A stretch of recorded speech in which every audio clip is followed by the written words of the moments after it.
রাজধানীর যে চিত্র সেটি হচ্ছে আগের থেকে যে লম্বা সিরিয়াল ছিল সেটি কিছুটা কমেছে, সেই চিত্রের পরিবর্তন এসেছে।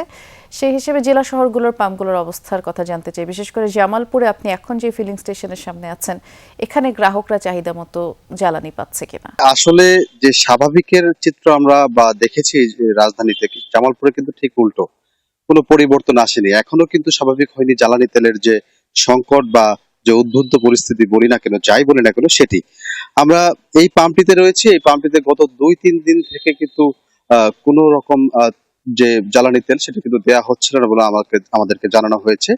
এই এমনই জামালপুরে 17টি পাম্প রয়েছে। সেই 17টি পাম্পের মধ্যে হাতে গোনা 2-1টি পাম্প আহ, জ্বালানি তেল বিতরণ করলেও সেটি কিন্তু আহ, খুব অল্প সময়ের জন্য, অর্থাৎ এখনো কিন্তু সেই সংকট কিন্তু লেগে আছে জামালপুরে।